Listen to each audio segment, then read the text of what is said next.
और एक गुरुलिंग की भी महिमा है। बंद हो गुरुपद कंज कृपा सिंधु नर रूप हरि, उसको गुरुलिंग कहा है।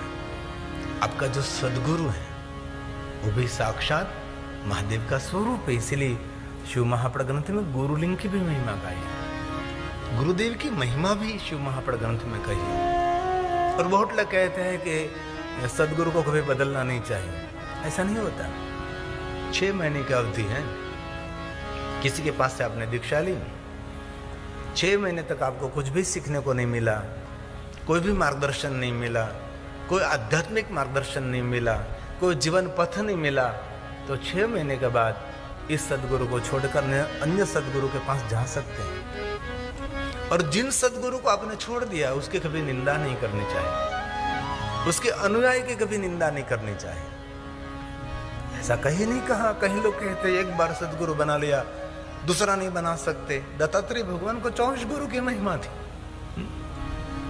लेकिन कुछ जो मिल रहा है, आध्यात्मिक मार्गदर्शन मिल रहा है, कुछ धीरे धीरे आगे बढ़ रहे हैं आप, और कोई जीवन का तर्क अर्थ मिल रहा है, तो जरूर इस सदगुरु के सानिध्य में रहना चाहिए। इस सदगुरु को साक्षात भगवान का स्वरूप मानते हैं, इसलिए शिव महापड़ ग्रंथ में सदगुरु को गुरुलिंग कहा है। बंदो गुरुपद कंज कृपा सिंधु, बंदो गुरुपद कंज कृपा सिंधु नर रूप हरि। नर रूप में साक्षात हमारा हरि, साक्षात हमारा हर। महामोह तम पूंज जासु बचन रवि कर निकर। जासु बचन रवि कर निकर। जैसे सूर्य का किरण निकलता है अंधकार को मिटा देते, वैसे सदगुरु के वचन हमारे अज्ञान रूपी अंधकार को मिटाने वाला चाहिए। इसलिए उसकी महिमा है गुरुलिंग की। शिव महापड़ ग्रंथ में बहुत सारे शिवलिंगों की महिमा है। कोई भी शिवलिंग की पूजा आपको सुखद फल देने वाली। महादेव के निराकार लिंग स्वरूप की पूजा कभी विपरीत फल नहीं देती, कभी दुखद फल नहीं देती। एक पंचाक्षर मंत्र और महादेव के लिंग स्वरूप का पूजन, ये दोनों कभी दुखद फल नहीं देते, हमेशा दुखों को हारने के लिए है। आप पंचाक्षर मंत्र का जाप कर रहे थे, ये मंत्र का निजी स्वभाव है सुख देना, शांति देना। कोई भी स्थिति में कोई भी रीति आप करो, श्री शिवाय नमः बोलो, ओम नमः शिवाय बोलो, जो ठीक लगे वैसे उलट सुलट करके कभी भी कैसे भी बोलो, लेकिन ये मंत्र सुख देने वाला, शांति देने वाला। और देवताओं ने पूछा भी था महादेव को, महादेव ओम नमः शिवाय मंत्र का जाप करते, उसके बारे में आप क्या कहते हैं? तब महादेव ने स्वयं ने कहा, जो निरंतर अविरत ओम नमः शिवाय मंत्र का जाप करते हैं, इस मेरे भक्त के आगे आगे मैं त्रिशूल लेकर चलता हूं। तब सभी देवताओं ने कहा, महादेव बात समझ में नहीं आई, अब क्या कहना चाहते हैं? तब भगवान महादेव ने कहा, देवताओं जो निरंतर ओम नमः शिवाय मंत्र का जाप करते हैं, उनके आगे आगे इसीलिए मैं चलता हूँ, उसके मार्ग में कोई कांटे कंकर है दूर करने के लिए, और आगे इसीलिए चलता हूँ कि उसके भाग्य के द्वार खोलने के लिए। जो निरंतर ओम नमः शिवाय मंत्र का जाप करते हैं, ये मंत्र की अद्भुत महिमा है। हमने कोरोना काल में पूरे 9 दिन इस पंचाक्षर मंत्र पर कथा करी थी। पूरे पंचाक्षर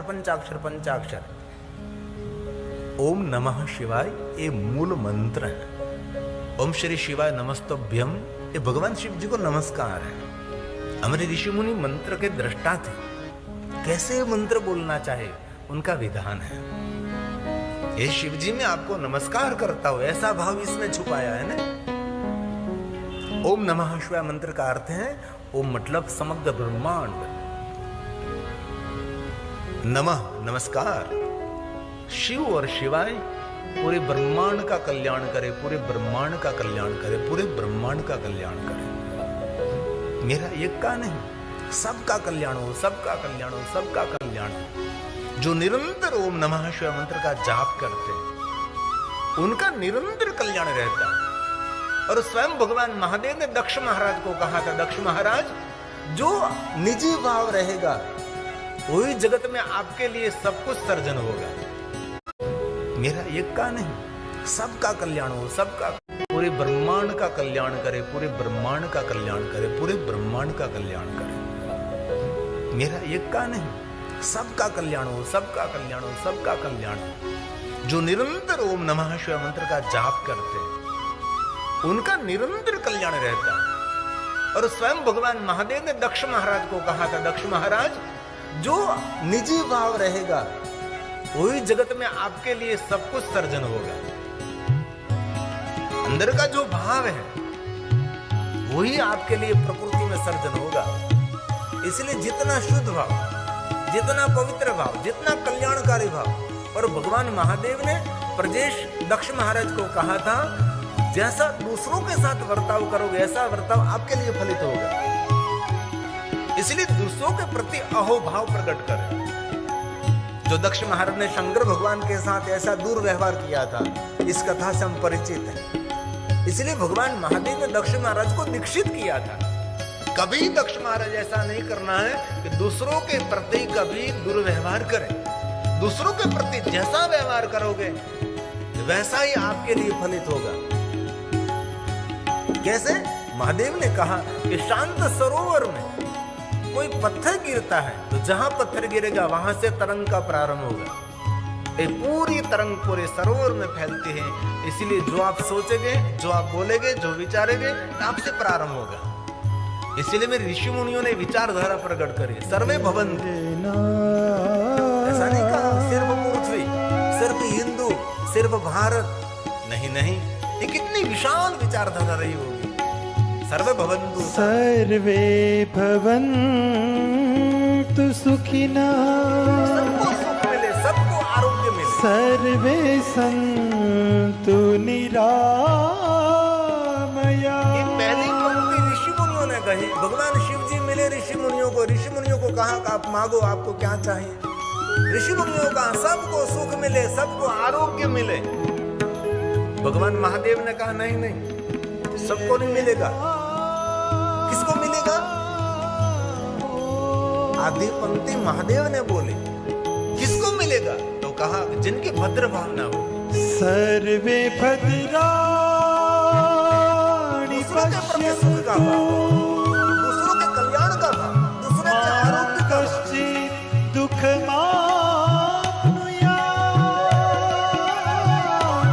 सर्वे भवन्तु सुखिनः, सर्वे सन्तु निरामया।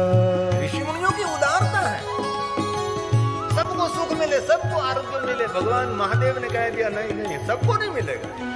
जैसा आपका भाव वैसा आपका जगत। भाव भावा कर्म शिवम, भद्रम कर्णेभिः शृणुयाम देवः।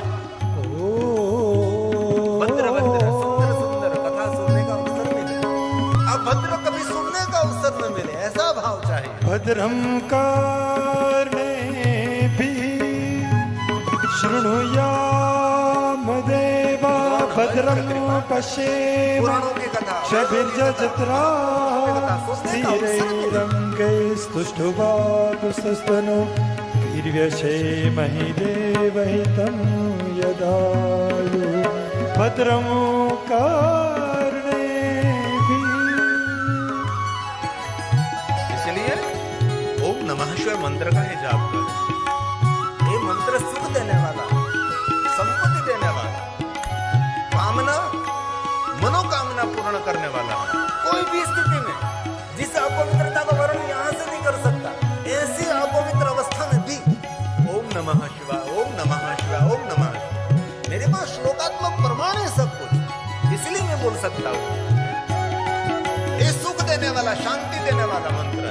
इसलिए बच्चे भी बोल सकते हैं, किशोर भी बोल सकता है, युवान भी बोल सकता है, प्रौढ़ भी बोल सकता है और वृद्ध भी बोल सकता है। सभी के लिए मंत्र है। देवताओं, ऋषि मुनि, देव गण, दूत भूत, सबका मंत्र है, पंचाक्षर मंत्र है। ओम नमः शिवाय। ओम नमः शिवाय, ओम नमः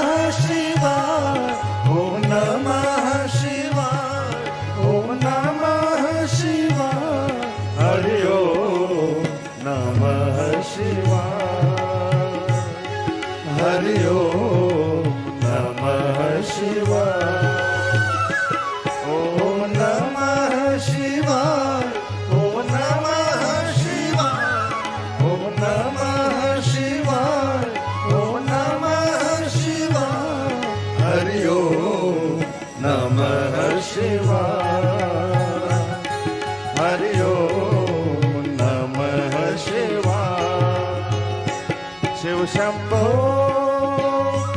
शिव शंभो शिव शंभो शिव शंभो शिव शंभो शिव शंभो शिव शंभो शिव शंभो।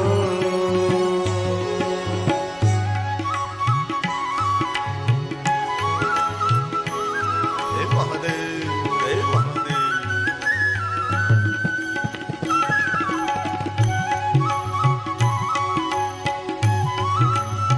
अमरेश्वर महादेव अमरकंटक में हमारे महेंद्रनाथ गिरी जी महाराज का आश्रम है। कभी आपको अमरकंटक जाने का अवसर मिले तो अमरकंटक में अमरेश्वर महादेव का सुंदर शिवलिंग स्थापित किया। अमरेश्वर महादेव की स्थापना हमारे परम पूज्य परम वंदनीय महेंद्रानंद गिरी जी महाराज ने की है। वह अनक्षत्र चलता है, रोज हजारों की संख्या में भक्त भोजन करते हैं। तो मैंने कल पूछा कि रोज इतनी बड़ी संख्या में सबको भोजन कराने की व्यवस्था कहां से करते हैं, तो उसने बहुत आदर के साथ किया। अमरेश्वर महादेव के सानिध्य में अमरकंटक में जो मैं अनक्षत्र चलाता हूँ, मैं नहीं चलाता, स्वयं माता नर्मदा चलाती है। ये उसका भाव था, मुझे अच्छा लगा। रोज अनक्षत्र चलाना 500,000 लोग भोजन करने के लिए, ये कितना बड़ा कठिन है। मुझे आमंत्रित भी किया है कि आने वाले समय में कभी अवसर मिले तो अमरेश्वर महादेव और मेरे महेंद्रानंद गिरी जी के आश्रम में शिव महापण कथा का भी आयोजन हो। तो मैंने कहा कोई यजमान मिलेगा जरूर, मैं बहुत सारे गुजरातियों का झुंड लेकर आऊंगा वहां और अमरकंटक में भगवान महादेव की कथा का गायन करेंगे। जो कि गुजरात में एक विशेषता होती, एक व्यक्ति कथा करता है, वहां सबका सहयोग लेकर ऐसा कम आयोजन होता है। नहीं होता, समझो होता ही नहीं, एक व्यक्ति। अभी मैं काशी विश्वनाथ महाशिवरात्रि के लिए कथा में जा रहा था। ये मेरे जजमान शरीर ने पहली कथा भीमाशंकर में कराई और भीमाशंकर की कथा पूर्ण नहीं हो रही थी। इसी समय उसने दूसरी कथा का मुहूर्त ले लिया। एक अकेले व्यक्ति ने प्रथम ज्योतिर्लिंग सोमनाथ महादेव में कथा कराई और सोमनाथ महादेव की कथा पूर्ण नहीं हुई थी। इससे पहले उसे काशी विश्वनाथ महादेव के सानिध्य में कथा ले ली। एक व्यक्ति सब कुछ कर सकता है। ये हमारे उमेश भाई नंदा परिवार जो जामनगर रहते हैं और जामनगर के दूसरा हमारा जजमान श्री जगदीश खाटू वाला ने, एक व्यक्ति ने सभी ज्योतिर्लिंगों में भव्यातीत भव्य शिव महापुर कथा का आयोजन कराया। ज्यादातर एक व्यक्ति वहां कथा करता है। और गुजरात के बाहर कभी कभी जाते हैं तो गुजरात में तो बहुत सारे जजमानों का सहयोग लेकर भगवान महादेव की कथा का आयोजन करना पड़ता है। गुजरात में एक व्यक्ति करता है, ये मेरे जगदीश खाटू वाला है। उसने पूरे जीवन पर्यंत हर साल एक ज्योतिर्लिंग में कथा कराते थे और आखिरी कथा उसने चमत्कारेश्वर महादेव जयपुर में कराई, क्योंकि उसकी आरोग्य ठीक नहीं था पहले से।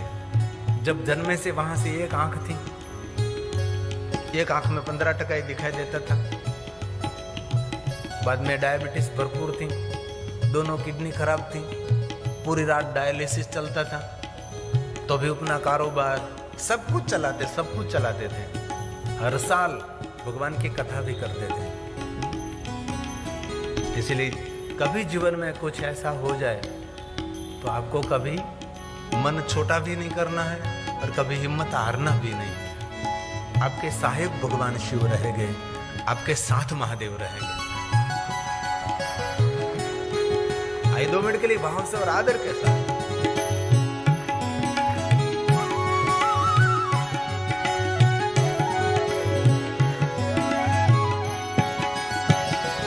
ओम नमः शिवाय।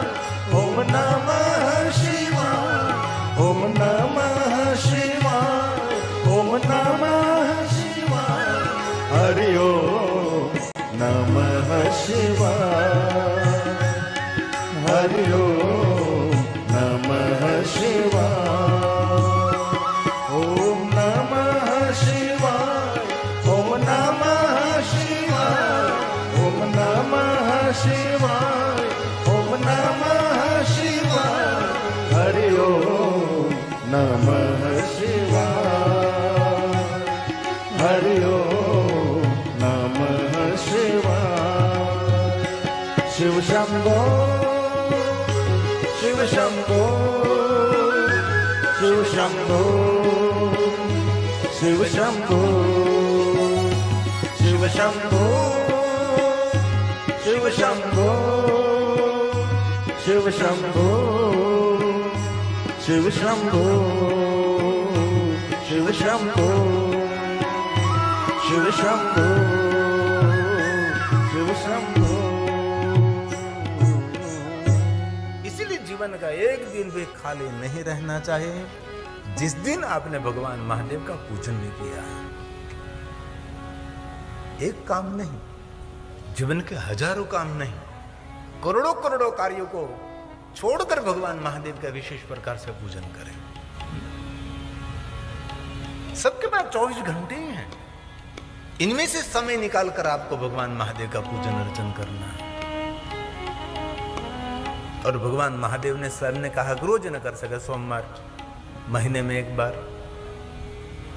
और भगवान महादेव की तो इतनी श्रेष्ठ उदारता रही, महीने में एक बार न कर सके तो 12 मास में एक बार। कब? राजराजेति महाराजेति महाशिवरात्रि। कभी भूलना नहीं चाहिए महाशिवरात्रि। महाशिवरात्रि और आद्रा नक्षत्र महादेव के भक्तों के लिए बहुत श्रेष्ठ है। और कृष्ण पक्ष की अष्टमी कभी भूलना नहीं। अमावस्या के दिन विशेष महादेव का पूजन करें। और कभी दूसरा ज्योतिर्लिंग मल्लिकार्जुन महादेव का दर्शन का अवसर मिले तो मल्लिकार्जुन महादेव के दर्शन के लिए पूर्णिमासी के दिन वहां माता भवानी का प्रादुर्भाव रहता है। और दूसरा ज्योतिर्लिंग मल्लिकार्जुन महादेव के दर्शन अमावस्या के दिन वहां स्वयं महादेव का भाव रहता है। जो कृष्णा नदी के तट पर भगवान महादेव दूसरे लिंग स्वरूप में मल्लिकार्जुन महादेव रूप में विराजमान है। उनके पीछे ब्रह्मरंबा देवी है जो हमारे शक्तिपीठ है। वहां भगवान राम ने भी तपस्या की थी। हिरण्यकशिपु ने भी वहां महादेव का आराधन किया था।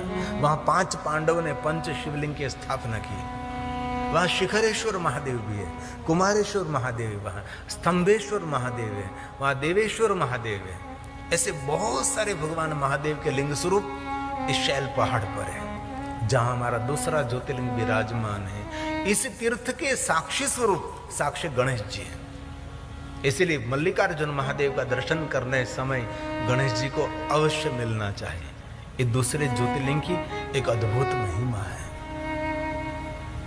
इसलिए अभी 6 दिसंबर 2025 आद्र नक्षत्र माक्षर मास है। फिर से दोहराता हूं, शिवालय में दीपमाला प्रज्वलित करें। शिवालय में न जा सके अपने घर में विशेष प्रकार से 108 दीप प्रज्वलित करें। ये दीप पर्व है, ये ज्योति पर्व है। और महाशिवरात्रि तो कभी भूलना नहीं चाहिए। महाशिवरात्रि समान कोई रात्रि नहीं, शिवरात्रि समनास्ति, कोई पर्व नहीं है। ये देवताओं की रात्रि है। सभी देव ऋषि सब महाशिवरात्रि के दिन विशेष भगवान का पूजन करते हैं। और पूरे वर्ष भर महादेव की पूजा नहीं कर सकते, महाशिवरात्रि कभी छोड़ना नहीं चाहिए। हो सके तो जरूर उपवास करें। और आपका शरीर वयोवृद्ध है, आपका शरीर थोड़ा सा रोग से ग्रस्त हो गया है तो उपवास नहीं करें तो चलेगा। शिव महापुराण ग्रंथ में सभी छूटछाट की है। जिनकी उम्र हो गई उसको उपवास का विधान नहीं, जिनका शरीर रोगग्रस्त हो गया उनके लिए उपवास का विधान नहीं, जो सशक्त है, जो युवा है, उनके लिए उपवास का विधान भगवान ने बहुत छूट छाट दी है। यात्रिक कभी उपवास न करे तो उसको भी दोष नहीं लगता, कभी अतिथि उपवास न करे उनको दोष नहीं लगता। ऐसी बहुत सारी बातें शिव महापुराण ग्रंथ में है। जो सशक्त है, जो सामर्थ्यवान है, उनको उपवास करना ही चाहिए। एकादशी का भी उपवास करना चाहिए और त्रयोदशी का भी उपवास करना चाहिए और सोमवार का भी उपवास करना चाहिए, अष्टमी का भी करना चाहिए। कितने उपवास हो गए, कभी शरीर में रोग नहीं होगा। जो उपवास कम करता है वो रोगिष्ट रहता है। इसलिए कभी कभी उपवास करते रहो। हम काम करते तो भाई रविवार के दिन छुट्टी रखते हैं, एक दिन चलो भाई छुट्टी, 7 दिन में एक दिन कुछ काम नहीं करेंगे, थोड़ा सा मानसिक रेस्ट, शारीरिक रेस्ट करेंगे, तो इस जठराग्नि पेट को भी थोड़ा सा विश्राम चाहिए। इसलिए हमारे शास्त्रों में उपवास का विधान है। लेकिन महाशिवरात्रि कभी नहीं भूलना है। भगवान व्यास ने वचन दिया है, शिवरात्रि समनास्ति। शिवरात्रि समनास्ति व्रतान उत्तम व्रतम ज्ञान तो अज्ञान तो वापे। ज्ञानी हो अज्ञानी हो कोई भी हो, महाशिवरात्रि का जो व्रत करते हैं उनके लिए वचन दिया है, कृत्वा मोक्षम वाप्नुयात् कृत्वा मोक्षम वाप्नुयात्। इसलिए उनके लिए मोक्ष दूर नहीं। मोक्ष मतलब मोह में क्षय हुआ, मरने के बाद कुछ गति हो रही है, वैसी बात छोड़ दीजिए। मरने के बाद किसी का कभी संदेश नहीं आया, किसी ने पत्र नहीं भेजा कि हम मरकर इस यमलोक में से पत्र भेज रहे हैं, ऐसा कभी नहीं हुआ। मैं तो रोज भगवान को प्रार्थना करता, भगवान इतने स्मार्टफोन आ गए, कोई तो स्मार्टफोन लेकर मरे, वहां जाकर कहे जो ये नरक है ये स्वर्ग है।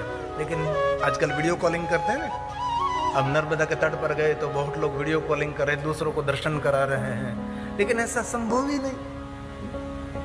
इसलिए वर्तमान समय जो मिला है उसको मंगलमय बनाओ। मरने के बाद की जो बातें हैं, जिन्होंने अपना जीवन सुधार लिया, समझो उनका भव भी सुधर गया, उसका मृत्यु भी सुधर गया, उसका परभव भी सुधर गया। लेकिन वर्तमान को सुधारना है, वर्तमान को मंगलमय बना। वर्तमान की तो कभी बात ही नहीं करते हम। जीवित व्यक्ति के पास कोई बैठने के लिए तैयार नहीं है। ये व्यक्ति मर गया तो उसके पीछे बैठने के लिए जाते हैं। क्या विडंबना है जीवन की। इसलिए जो कोई महाशिवरात्रि का व्रत करते उसके लिए का सर्व मंगल करने वाला व्रत है। कुछ भी जीवन में अमंगल नहीं होगा, ये भगवान व्यास का वचन है। सर्व मंगल शिला मंगल की शिला है, नीम की ईंट है। सर्व अमंगल नाशिनी। जीवन की सभी अमंगल घटनाओं को दूर करने के लिए ये महाशिवरात्रि है। मुक्ति मुक्ति प्रदाचे। मुक्ति भी और मुक्ति भी। भगवान शिव जी 3 वस्तु देते हैं, भोग भी देते हैं, भक्ति भी देते हैं और मुक्ति भी प्रदान करते हैं। भोग का अर्थ होता है संसार की सुविधा, रहने के लिए, जीवन जीने के लिए बहुत सारी सुविधा चाहिए। ये सभी सुविधा भगवान शिव देता है। और वहां तक कहा भगवान महादेव भोग भी देते हैं और भोग भोगने की शक्ति भी देते हैं। बहुत लोगों को बहुत सारा भोग मिला, लेकिन भोग भोगने की शक्ति तो नहीं है उनके पास। सुंदर मोटर कार है लेकिन चला तो नहीं सकता। सुंदर व्यंजन भोजन सब कुछ बड़ा है, पूरा डाइनिंग टेबल भरा है, लेकिन कुछ भी नहीं खा सकता। सामने गुलाब जामुन बैठा बैठा हंस रहा है कि मुझे खा मुझे खा, तो अंदर से कहता है डायबिटीज डायबिटीज, नहीं खा सकता नहीं खा सकता। क्या विडंबना है? भोग तो लिया लेकिन भोग भोगने की शक्ति नहीं दी। गुलाब जामुन भी कमाल के हैं, इसमें गुलाब भी नहीं, इसमें जाम्बू भी नहीं, तो उसको कहते गुलाब जाम्बू। कितना झूठ बोलते हम लोग, ये झूठ ही है ना। इसमें गुलाब भी नहीं, जाम्बू भी नहीं, तो अभी कहते गुलाब जाम्बू गुलाब जाम्बू। इसलिए महादेव की जो साधना करते हैं उसको संसार का भोग भी मिलता है, भोग भोगने की शक्ति भी मिलती है। शिव पुराण में तो वहां तक कहा, भगवान महादेव ने उपमन्यु जी को कहा, उपमन्यु जी जो मेरी साधना करेंगे ना, उनके जीवन में कभी वृद्धावस्था नहीं आएगी, वो कभी बुढ़ा ही नहीं होगा, उसका शरीर कभी जर्जरित नहीं होगा। जन्म मृत्यु जरा, जरा शब्द का अर्थ क्या है? जरा का अर्थ जर्जरित होना। जो भगवान महादेव ने उपमन्यु ऋषि को कहा था, आपके जीवन में कभी वृद्धावस्था नहीं आएगी, कोई दूर दूर तक आपके जीवन में कोई दुख भी आपको नहीं मिलेगा, जो कि उपमन्यु ऋषि महादेव को संपूर्ण समर्पित है। और गौरव की बात है, शिव महापुराण ग्रंथ में उपमन्यु ने जो द्वारकाधीश को शिव भक्ति का मार्गदर्शन किया, और वृंदावन में कथा गाने के लिए गए थे, वृंदावन में 9 दिन के लिए कृष्ण की शिव भक्ति का वर्णन किया था। तो महादेव की अनुभूति द्वारकाधीश कृष्ण जी को हुई, उस बारे में शिव महापुराण वायव्य संहिता में बहुत सुंदर विस्तृत वर्णन है। इसलिए कोई भी देवी देवता की उपासना आप करते हैं, लेकिन आपके जीवन में महादेव की प्रधानता होनी चाहिए, महादेव की भक्ति की श्रेष्ठता होनी चाहिए। इसलिए शिव महापुराण ग्रंथ में भगवान व्यास ने कहा, जीवन की सभी मंगलों की शीला है, अमंगल को दूर करने वाले सर्व मंगल शीलाचार्य, सर्व मंगल शीलाचार्य, सर्व अमंगल नाशिनी। क्या देते हैं? भुक्ति मुक्ति प्रदाचेशा। मैं सत्य कहता हूँ, सत्यं सत्यं वचनेन, सत्यं सत्यं वचनेन। इसलिए भगवान ने कहा मैं सत्य कहता हूँ। महाशिवरात्रि कभी भूलनी नहीं चाहिए। जीवन के सभी पापों में से मुक्त करने वाले रात्रि महाशिवरात्रि है। भले रात्रि में जाग न सके, लेकिन दिन में तो वास्तव में तो जागना चाहिए, लेकिन जिनका शरीर अस्त व्यस्त है वो 12 बजे मध्य रात्रि तक जाग सकता है, जितना हो सके इतना। लेकिन महाशिवरात्रि के दिन मौन रहे, ये मुनियों की मौन रात्रि महाशिवरात्रि। इस दिन ज्यादा जितेंद्रिय रहे, मौन रहे। अश्वमेध सहस्राण युवाचपे शतानि तत् प्राप्नोति तत्फलम सर्वम नात्र कार्य विचारणा। जो मन में कार्य विचार रखा है सभी भगवान शिव पूर्ण कर देते हैं। इसलिए महाशिवरात्रि मौन की रात्रि है, महादेव के भक्तों की शिव आराधना की रात्रि है। ये महाशिवरात्रि की महिमा है। बहुत सुंदर सुंदर कथा है। जब महाशिवरात्रि निमित्त कथा होती है तो पूरी कथा महाशिवरात्रि के महात्म पर चलती है ना, जो कि कथा का रूप अलग अलग रहता है। कोई लिंग स्थान में गए तो लिंगावली पर कथा करेंगे, और महाशिवरात्रि पर्व हमारा तो महाशिवरात्रि के महात्म पर कथा करेंगे। काशी में गए तो काशी की बहुत सारी बातें हैं, उन पर कथा करेंगे। और यहाँ सभी थोड़ी कथा में कह रहा हूं। कल मैं माता नर्मदा के तट पर गया था, माँ नर्मदा की महाआरती निमित्त। तभी मेरे ओमकार पांडे से लेकर सभी वहां के भक्तजन कह रहे थे कि बाबू कभी अवसर आने पर यहाँ माता नर्मदा के घाट पर महादेव की कथा का आयोजन करेंगे। मैं तो माँ नर्मदा बुलाएंगे तो जरूर करेंगे। कथा स्थल की बहुत महिमा होती है। हम कभी कभी कई स्थान पर जाते हैं तो वहां मुझे कथा कहने नहीं पड़ती, अंदर से कथा उठती है। ऐसे चरित्र याद आते हैं, ऐसे भगवान के चरित्र इतने याद आते हैं जो कोई इंटरनेट कुछ पकड़ता है, कुछ पढ़ना नहीं पड़ता, कुछ देखना नहीं पड़ता। इसलिए कथा भूमि की बहुत सारी महिमा है, कथा स्थल की महिमा होती है। और ये भी कहा कि कथा जिस भूमि पर करना चाहते हैं ये भूमि पर विभूषित करें, वहां भूमि का पूजन करें। हमारे गुजरात में ऐसा करते, जहां कथा हो रही वहां पहले ध्वजा दंड और इस भूमि का पूजन, भूमि को प्रार्थना, ऐसी बहुत सारी परंपरा है।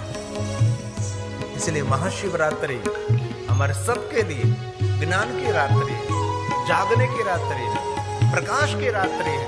ये महाशिवरात्रि है।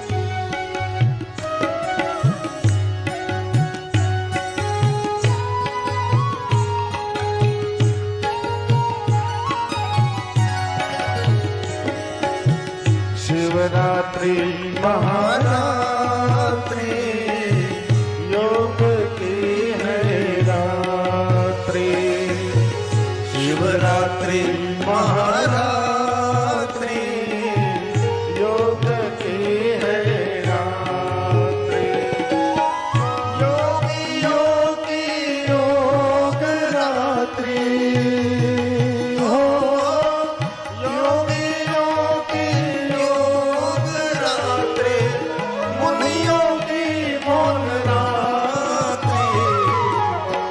शिवरात्रि महारात्रि योग के है रात्रि। शिवरात्रि महारात्रि योग करने की रात्रि। रोज करे योग, रोज करे प्राणायाम, ध्यान करना ही चाहिए, एकांत में रहना ही चाहिए, धरती को स्पर्श करना ही चाहिए। थोड़ी थोड़ी बातें याद रखिए जीवन में। कथा सुनकर किसी को साधु बनकर भागना नहीं, लेकिन जीवन को बदलना। रोज माता पृथ्वी को स्पर्श करें। जो कभी पूरे दिन में माता पृथ्वी को स्पर्श नहीं करता, उसको एंजाइटी हो सकती है, वो तनावग्रस्त हो सकता है, वो चिंताग्रस्त हो सकता है, क्योंकि माता पृथ्वी को हम स्पर्श नहीं कर रहे हैं। घर में भी लोग चप्पल पहनते हैं, नहाने के लिए जाते हैं वहां भी चप्पल पहनकर जाते हैं, रसोई घर में भी चप्पल पहनते हैं, और खुली धरती पर कभी चलते नहीं हैं। पृथ्वी को 24 घंटे में थोड़ी देर तक स्पर्श करना चाहिए। हम विदेशों की यात्रा करते हैं तो वहाँ दिन रात्रि का बहुत डिफरेंट रहता है, इतना डिस्टर्ब हो जाते हैं। लेकिन कोई भी देश में जाओ आप, जैक लाइट को दूर करना है तो 20 मिनट पर खुले पैर पर धरती पर खड़े रहो, तुरंत ये पृथ्वी आपको पकड़ लेंगे। और जो दिन रात्रि का जो सोने का फर्क है, ये आपको पता नहीं लगेगा, धरती को स्पर्श करने मात्र से। और बहुत हृदय से एक बात कहता हूं, कभी कभी खुले में रहो, और जिस कमरे में सो रहे थोड़ी सी बाहर की हवा अंदर आनी चाहिए। आजकल लोग जो प्राणयुक्त हवा है वो कम ग्रहण करते हैं। कभी खुले आकाश को देखना चाहिए, कभी जंगल में बैठना चाहिए, कभी नदी के तट पर बैठना चाहिए। आपकी मानसिकता को प्रबल बनाते हैं। ये जीवन में जीवन जीने के लिए सबसे बड़े उपाय हैं। टैबलेट, टिकड़ा, इंजेक्शन, ऐसे कभी जीवन नहीं बनता। जीवन शैली बदलने से आपका आरोग्य रहेगा, आप प्रफुल्लित रहोगे, आह्लादित रहोगे। और कल भी मैंने कहा था, प्रातःकाल ब्रह्म मुहूर्त में आंख खोली, भगवान का बहुत आभार व्यक्त करें। भगवान, दुनिया में बहुत लोग सो गए, सुबह में उठे नहीं, आपने मुझे जगा दिया, मैं बहुत आभार व्यक्त करता हूँ। आपने मुझे और एक दिन जीने के लिए दिया। पृथ्वी का आभार व्यक्त करें, सूर्य का आभार व्यक्त करें, चंद्र का आभार व्यक्त करें, आकाश का आभार व्यक्त करें, पूरी प्रकृति का आभार व्यक्त करें, अपने पूर्वजों का आभार व्यक्त करें, माता पिता का आभार व्यक्त करें। कृतज्ञता जीवन में बहुत जरूरी है। दूसरों के प्रति अहोभाव, दूसरों के प्रति कृतज्ञ भाव, आपके जीवन में आप बहुत श्रेष्ठ बन सकोगे। आपका व्यवहार, आपका विचार, उनसे हमारा जीवन निर्माण होता है। कोई आशीर्वाद दे दे, कोई माथा पर हाथ रख दे, ऐसे नहीं होता। आपको ही आपका जीवन निर्माण करना पड़ेगा। आज सुबह में बहुत सारे भाई मिलने के लिए आए, बापूजी माथे पर हाथ रख दीजिए। सर पर हाथ रखने से कुछ जो भाग्य परिवर्तन हो सकता है, तो मैं ऑफिस खोल कर न बैठ जाऊं। आपका भाग्य का विधाता आप स्वयं है। आपका भाग्य का निर्माण कोई नहीं कर सकता, सिर्फ हम मार्गदर्शन करते हैं। लेकिन आपका जीवन आपको निर्माण करना है, इसलिए दूसरों पर कभी निर्भर नहीं रहना है। आपका स्वयं का सत्कर्म, आपका स्वयं का पुण्य कर्म, आपका स्वयं का भजन, तप, साधना, सत्कार्य आपके लिए सबसे बड़ा आशीर्वाद है। और आपके हृदय में महादेव की भक्ति भरपूर है। दुनिया की कोई ताकत नहीं है आपका कोई बाल भी बांका कर सके, जो आपके हृदय में महादेव के प्रति अनहद भक्ति है। तो महाशिवरात्रि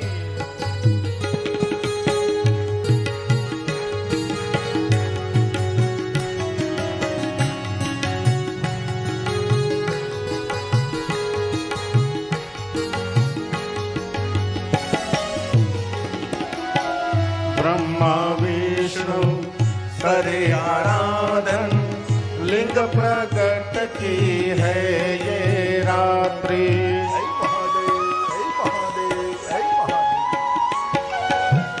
ब्रह्मा विष्णु करे आराधन, लिंग प्रकट की है रात्रि। ज्योतिर्मय यह शिव स्वरूप है, ज्योतिर्मय यह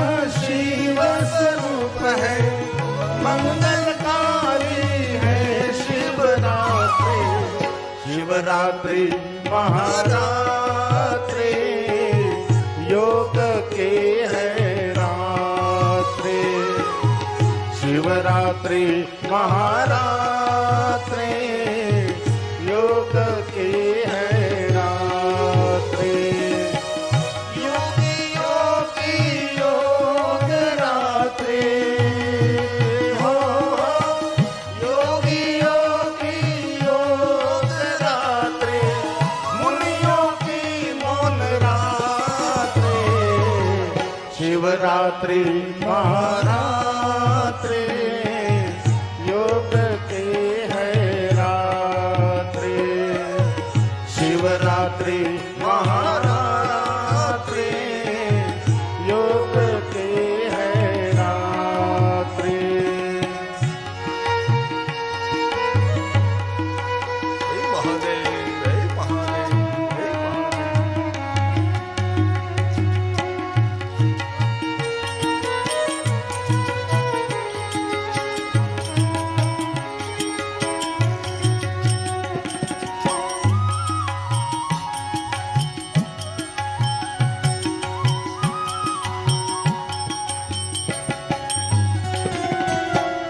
अश्वमेघ का पुण्य है रात्रि, दीपमाला की है ये रात्रि।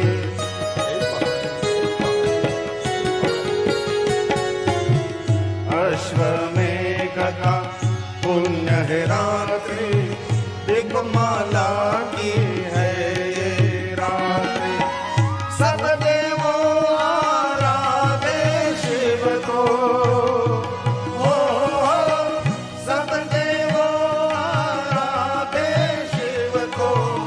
आई है महाशिवरात्रि, शिवरात्रि महारात्रि योग की है रात्रि।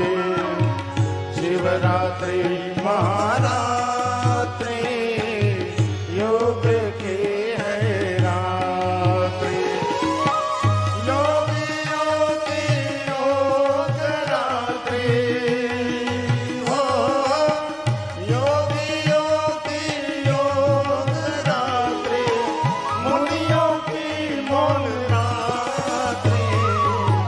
शिवरात्रि महारात्रि योग की है रात्रि। शिवरात्रि महारात्रि योग की है रात्रि। हे महादेव, हे महादेव, हे महादेव।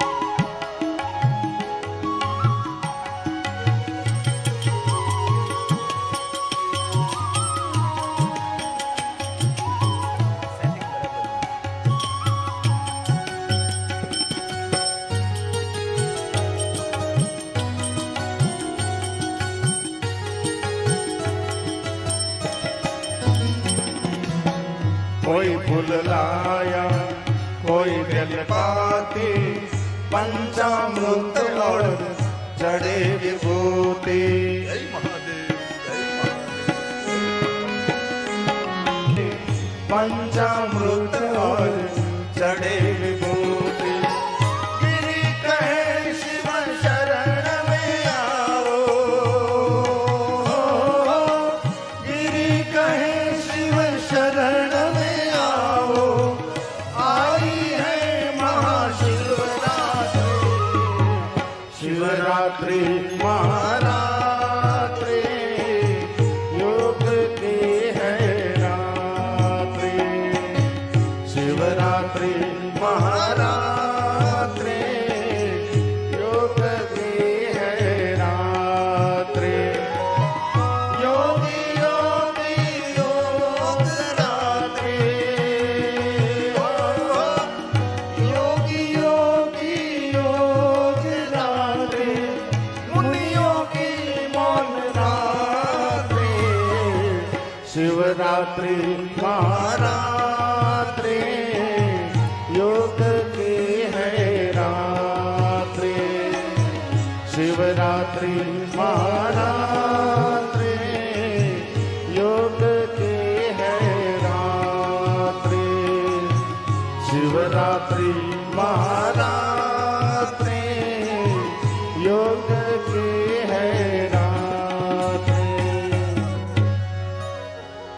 इसीलिए नित्य नित्य भगवान महादेव का पूजन अर्चन दर्शन आपसे न हो सके तो कभी मन छोटा नहीं करना है। और एक दूसरी बात, महाशिवरात्रि के दिन इतने भक्तों की संख्या वहां होती जो मंदिर में कभी भीड़ नहीं होती।